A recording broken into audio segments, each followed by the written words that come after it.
Hello students, मैं हूं किशोर sir और यह है मेरा चैनल न्यूक्लियर केम फोरम। आज के इस वीडियो में हम एक नया टॉपिक पढ़ने वाले हैं। इसके पहले के वीडियो में हमने जो टॉपिक पढ़ा था उसका नाम था बफर सॉल्यूशन। अब बफर सॉल्यूशन फिनिश होने के बाद में ये जो टॉपिक पढ़ रहे हैं तो उसका बफर सॉल्यूशन के साथ में कुछ ताल्लुक नहीं है। ये टॉपिक एक सेपरेट टॉपिक है, छोटा सा ही है, बट इसका जो डेरिवेशन वो थोड़ा सा टफ हो सकता है आपके लिए। तो ज़रा ध्यान से सुनिएगा। ये टॉपिक का नाम है सोल्यूबिलिटी इक्विलिब्रिया, या फिर इसका और एक नाम है सोल्यूबिलिटी प्रोडक्ट। अब वो मैं हेडिंग में नहीं लिखता हूं, पर आप याद रखिएगा। सोल्यूबिलिटी इक्विलिब्रिया और सोल्यूबिलिटी प्रोडक्ट दोनों एक ही है, और इसके ऊपर में स्टेट बोर्ड में आपको एक मार्क के लिए, सिंगल मार्क के लिए क्वेश्चन पूछा जा सकता है कि डिफाइन सोल्यूबिलिटी इक्विलिब्रिया। बट मैं एक बात आपको सजेस्ट करना चाहूँगा, सोल्यूबिलिटी इक्विलिब्रिया और सोल्यूबिलिटी प्रोडक्ट, या फिर है ना, इसका डेफिनेशन ऐसा परफेक्ट दिया नहीं है। इसकी जगह पे आपको सोल्यूबिलिटी का डेफिनेशन पूछा जाने के चांसेस ज़्यादा है। तो बेहतर है कि आप सोल्यूबिलिटी का डेफिनेशन याद रखिए। तो सवाल आपको यह आ सकता है कि define solubility, instead solubility equilibria आपको सोल्यूबिलिटी का डेफिनेशन पूछेगा। तो सवाल आएगा define solubility and how it is expressed, यानी आपको वो यूनिट लिखना है कि सोल्यूबिलिटी को कौन से यूनिट में हम एक्सप्रेस कर सकते हैं। ठीक है, तो सोल्यूबिलिटी इक्विलिब्रिया के पहले ना हम सोल्यूबिलिटी के बारे में जानते हैं। सोल्यूबिलिटी का एक्चुअली मतलब वो होता है जो आपको पता है, पर डेफिनेशन लिखते वक्त थोड़ी सी टर्मिनोलॉजीज अलग आती है। सोल्यूबिलिटी का मतलब आपके हिसाब से वो डिसॉल्व होना है, पर डेफिनेशन कुछ और कहती है। सोल्यूबिलिटी का डेफिनेशन लिखने के पहले मैं चाहता हूं कि ये डेफिनेशन आप समझ लीजिए। होता क्या है, मान लीजिए कि आपको 1 लीटर सैचुरेटेड सॉल्यूशन चाहिए है। ठीक है, अब ये सैचुरेटेड सॉल्यूशन चाहिए है तो आप उसके लिए कोई भी स्ट्रॉन्ग इलेक्ट्रोलाइट या फिर कोई भी इलेक्ट्रोलाइट ले लीजिए, और उसका ये सैचुरेटेड सॉल्यूशन आपको चाहिए होगा। तो सोल्यूबिलिटी का डेफिनेशन इसी से ताल्लुक रखता है, यही से रिलेट होता है। कैसे? If you want 1 litre of saturated solution, then you need to dissolve or you need to soluble a particular electrolyte। अब वो इलेक्ट्रोलाइट आपको कितना ऐड करना है जिसकी वजह से आपको 1 लीटर सैचुरेटेड सॉल्यूशन मिले। अब जाहिर सी बात है, जो सोल्यूबिलिटी होगी उसको हम एक्सप्रेस करेंगे कॉन्सेंट्रेशन के टर्म्स में, या फिर उसको हम एक्टिव मास के नाम से भी जानते हैं। ठीक है, so if you want a 1 liter of saturated solution, then how much quantity of any electrolyte should be dissolved? That is known as solubility। तो solubility का definition अगर आप exact जानना चाहते हो तो ये होता ये है कि at a given temperature,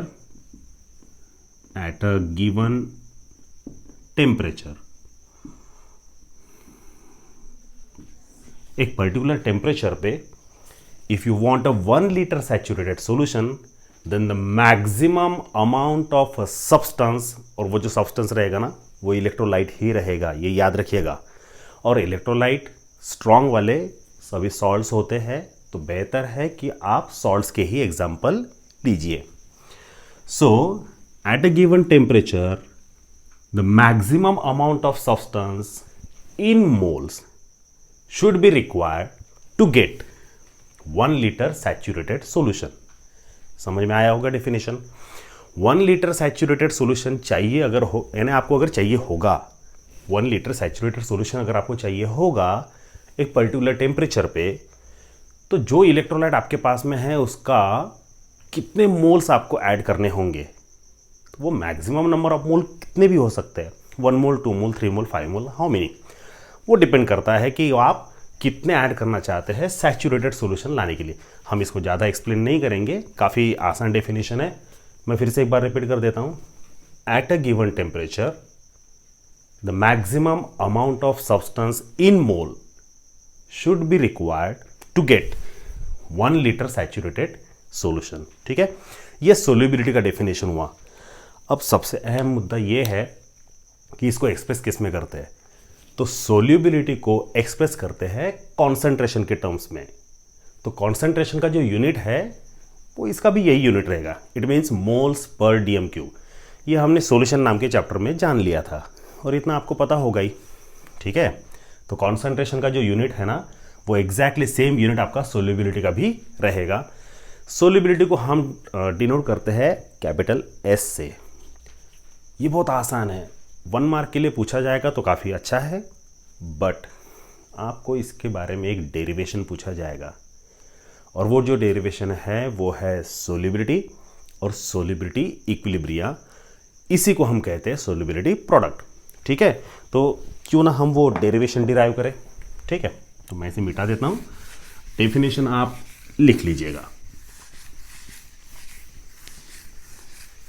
तो हम एक क्वेश्चन लिख लेते हैं, derive relationship between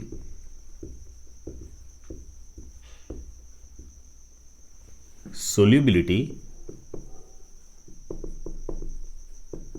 and solubility product, ठीक है।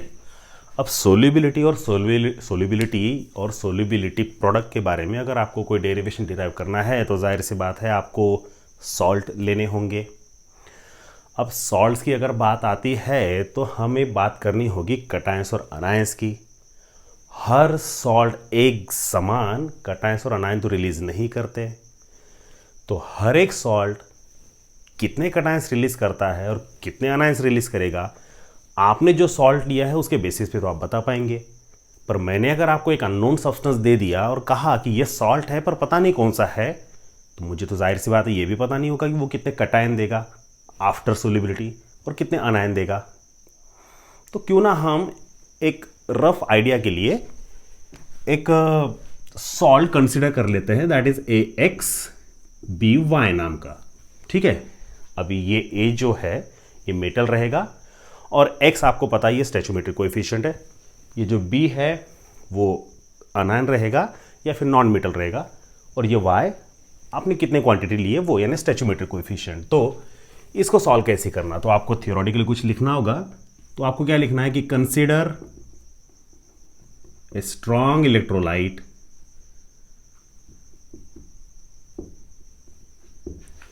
दैट इज सॉल्ट, ठीक है, AXBY at a given temperature.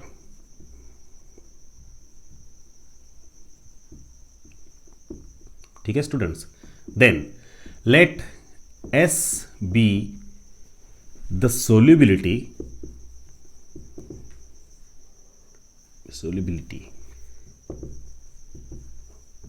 of a substance यानी वही सॉल्ट। तो अब हमें इसको ना इक्विलिब्रियम के टर्म्स में एक्सप्रेस करना है। तो इक्विलिब्रियम के टर्म्स में कैसे एक्सप्रेस करेंगे, तो उसके लिए हमें क्या करना होगा, AXBY ये है आपका, कोई भी सॉल्ट सॉलिड फॉर्म में रहता है, ठीक है। अब इसे हम अगर डिसॉल्व करेंगे तो ये AXBY ये डिसॉल्व हो जाएगा यानी सोल्यूबल हो जाएगा, बट ये वो कंडीशन है जो डिसॉल्व होने के थोड़ी देर पहले। तो ये डिसॉल्व होने वाला है यानी सोल्यूबल होने वाला है, तो हमने उसको S से डिनोट किया है। After solubility you will get what, A+B- and जाहिर सी बात है सॉल्ट को अगर आपने किसी भी सब्सटेंस में डिसॉल्व किए सैचुरेटेड सॉल्यूशन मिलाने के लिए, तो वो कटायन और अनायन तो बनाएगा ही। और अगर कटायन अनायन बनाएगा तो जैसे कि मैंने इसके पहले कहा आपको कि मैंने आपको अननोन सब्सटेंस दिया था, तो आपको पता नहीं है कि उसने कितने कटायन दिए और कितने अनायन दिए। ये पहली बात। दूसरी बात, यहाँ पे आपने ये X लिया है तो आपको पता ये स्टैचोमेट्रिक कोएफिशिएंट इसके आगे में आएगा और B का स्टैचोमेट्रिक कोएफिशिएंट उसके आगे में आएगा। ये दूसरी बात। तो वापस से फिर से पहली बात पे आते, कितने कटायंस मिले या कितने अनायंस मिले आपको भी नहीं पता है, मुझे भी नहीं पता है। तो हम एक पर्टिकुलर कुछ एक सिंबल या फिर कुछ एक डिनोट कर लेंगे। तो मैं यहाँ पे X डिनोट नहीं कर सकता हूँ क्योंकि ये ऑलरेडी स्टैचोमेट्रिक कोएफिशिएंट ले लिया जो कि नंबर ऑफ मोल्स में है। तो मैं यहाँ पर ले लेता हूँ Y और यहाँ पर ले लेंगे हम X, ठीक है। तो ये हो जाएगा X A to the power Y plus and Y B of X to the power X minus. ठीक है, अब ये जो कटायन है और ये जो अनायन है ये कितना सोल्यूबल हुआ, ये x टाइम सोल्यूबल हुआ और ये y टाइम सोल्यूबल हुआ। ठीक है, प्रोडक्ट को हमने सोल्यूबिलिटी के फॉर्म में लिखे और ये जो रिएक्टेंट है ये सॉलिड फॉर्म में है। ये S का मतलब सॉलिड है और वो जो S है इसका मतलब सोल्यूबल है। ठीक है, नाउ इक्विलिब्रियम कांस्टेंट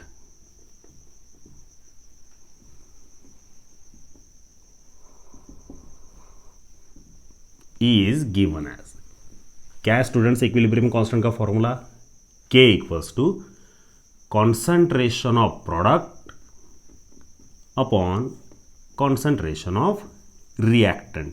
ये तो याद ही होगा आपको। ठीक है, हमने इसके पहले भी इस टॉपिक को पढ़े हैं। अब प्रोडक्ट कौन है आपके पास, प्रोडक्ट है ये दो लोग, और अगर दो प्रोडक्ट्स है तो उसको हम मल्टीप्लिकेशन में लिखते हैं। तो यहाँ पे देखिए लिखने का ढंग कैसे रहेगा, हमेशा याद रखिए अगर आप वैल्यू पुट करते हैं कॉन्सेंट्रेशन की तो स्टैच्यूमेट्रिक कोएफिशिएंट चला जाएगा पावर में, चाहे वो x रहे या y रहे। याद रहे ये जो कटायन और ये अनायन है इसके सामने के जो है ना वो x और y ये पावर में जाएंगे।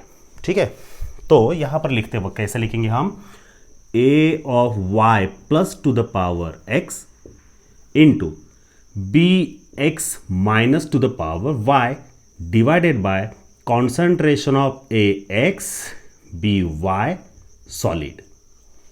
ठीक है, and that is equal to what, K, है ना। ये के क्या है, ये इक्विलिब्रियम कांस्टेंट है। अब हम क्या करते हैं, शायद यहाँ तक तो आपको समझ में आ गया होगा, नहीं समझ में आता है तो ये यूट्यूब के वीडियोस की काफ़ी खास बात है कि आप इसको रिवाइंड कर सकते हैं। ठीक है, ये जो डिनोमिनेटर है इसको लेफ्ट में शिफ्ट करिए, क्या आएगा स्टूडेंट्स फिर, तो ये आएगा K into concentration of A x B Y solid equals to concentration of, ये बचा है A Y plus to the power x into concentration of B x minus to the power Y. ठीक है, अब इसके बाद क्या, तो मैं आपको एक बात यहां पे पहले लिख लेता हूं फिर मैं आपको बताता हूं, that is equals to what, constant. तो आप एक बात यहां पे याद रखिए। ठीक है, क्या याद रखना है कि कोई भी सब्सटेंस हो वो अगर प्योर स्टेट में है, चाहे वो सॉल्ट हो, एसिड्स हो, बेस हो, एलिमेंट्स हो, एटम्स हो, कोई भी हो, अगर कोई भी सब्सटेंस वो प्योर स्टेट में है और प्योर स्टेट में उसका कॉन्सेंट्रेशन अगर एक्सप्रेस कर रहे हैं आप, जिसको हम एक्टिव मास के नाम से भी जानते हैं, तो उसका कॉन्सेंट्रेशन अगर वो प्योर स्टेट में है तो इसका कॉन्सेंट्रेशन हमेशा कांस्टेंट रहेगा। तो अगर इसका कॉन्सेंट्रेशन कांस्टेंट रहने वाला है तो क्यों ना हम इसे K से डिनोट करें, बट आप इसे K से डिनोट नहीं कर सकते क्योंकि ये K और ये K दोनों सेम हो जाएंगे। तो फिर ये जो K है और ये K है दोनों में फर्क नहीं आएगा, पता नहीं चलेगा कि कौन सा K इक्विलिब्रियम कांस्टेंट का है और कौन सा K ये दोनों के एक्टिव मास का कांस्टेंट है। तो क्यों ना हम इसे K डैश ऐसा बोल दे। तो अब हम A x B Y solid concentration के इसमें ये K डैश लिखेंगे, क्या आएगा फिर, तो K into K dash equals to concentration of A Y plus to the power x into concentration of B x minus to the power Y. ठीक है, नाउ ये जो K है ये है आपका इक्विलिब्रियम कांस्टेंट और ये जो K डैश है ये है प्योर स्टेट में रहने वाले सब्सटेंस का कॉन्सेंट्रेशन जो कि कांस्टेंट होता है पर्टिकुलर टेम्परेचर पे, जो भी टेम्परेचर आपने कंसिडर किया। बट यहां पे और एक बात कि K इंटू K डैश दो अलग अलग कांस्टेंट लिखने से अच्छा क्यों ना एक ही कांस्टेंट लिखे और उसको हम बोलेंगे KSP। ठीक है, so now this K is known as a constant and SP stands for solubility product। तो अल्टीमेटली इसका पूरा नाम हो जाएगा solubility product constant या फिर constant of solubility product। तो क्यों ना अभी हम इसकी जगह पे ये वैल्यू पुट कर ले, क्या आएगा स्टूडेंट्स अभी, KSP equals to concentration of A Y plus to the power x into B x minus to the power y। But ज़रा ये इक्वेशन को अच्छे से देखिए आप, ये जो concentration of A Y plus लिखा है, कॉन्सेंट्रेशन, पावर को थोड़ा सा साइड में रख दीजिए, ये जो कॉन्सेंट्रेशन लिखा आपने, concentration of A Y plus, concentration of A Y plus, इसका वैल्यू क्या है स्टूडेंट्स? X of s. और concentration of B x minus का वैल्यू क्या है? Y of s. तो क्यों ना concentration of A Y plus की जगह एक्स ऑफ एस रखा जाए और concentration of B x minus की जगह वाई ऑफ एस रखा जाए। तो हम ये वैल्यू उन दोनों की जगह पे रखेंगे, पर उसके पहले हम लिखेंगे but concentration of A Y plus equals to X of S and concentration of B x minus equals to X of Y. ठीक है, X of S and Y, sorry ये एक्स ऑफ एस हो गया और ये Y of S चाहिए। ठीक है, ये हो गया। अब ये वैल्यू यहां पे पुट करेंगे तो क्या आएगा? K S P equals to what? X of S to the power x into Y of S to the power Y. ठीक है, अब दोनों प्रोडक्ट में होने की वजह से ये जो पावर है दोनों को हम सेपरेटली कंबाइन कर देते। क्या आएगा फिर? K S P equals to X to the power x into Y to the power Y, और ये जो दोनों टर्म कॉमन है ये चला जाएगा S to the power x plus Y. ठीक है, ये समझ लीजिए, ये मैथमेटिकल टर्म है, आपको मैथ्स अगर बेहतर आता है तो आपको समझ में आ जाएगा। इसको मैं थोड़ा सा रीअरेंज करता हूं अपने हिसाब से, उससे क्या होगा कि सामने के स्टेप समझने में आसानी होगी। So x to the power x and y to the power y into s to the power x plus y equals to what? K S p. अब ये जो टर्म है, सिर्फ इतनी टर्म, इसको हम ना राइट में शिफ्ट करेंगे तो वो डिनोमिनेटर में जाएगा। तो मैं इतने एक्सप्रेशन को यहां लिखता हूं। क्या आएगा students? S of x plus y equals to K S P upon x to the power x into Y to the power Y. ठीक है, अब आप एक काम करिए, ये जो पावर है एक्स प्लस वाई, इसे आप राइट में शिफ्ट करेंगे तो फाइनल इक्वेशन आएगा S equals to K S P upon x to the power x into Y to the power Y and whole bracket to the power 1 upon X plus Y. तो ये है student आपका solubility and solubility product के बीच का relation. Derivation काफ़ी आसान है, बस थोड़ा सा समझने के लिए कठिन होगा, पर एक बार आपको समझ में आ जाएगा तो काफ़ी इंटरेस्टिंग भी है। तो हर एक स्टेप को समझ लीजिए, जान लीजिए, स्टेप बाय स्टेप आप इसको लिख लीजिए।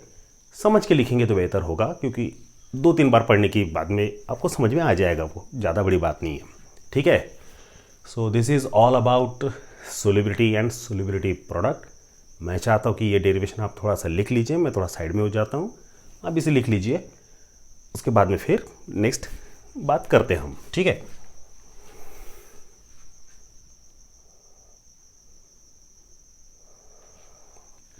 सो स्टूडेंट्स, वीडियो को पॉज करके आप ये लिख लीजिएगा। ये है हमारा आज का topic, relation between solubility and solubility product.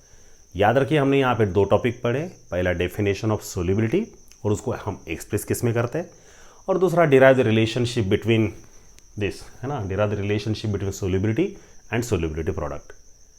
तो ये है हमारा आज का वीडियो। बने रहिए मेरे चैनल में नेक्स्ट वीडियोस के लिए। Thank you so much.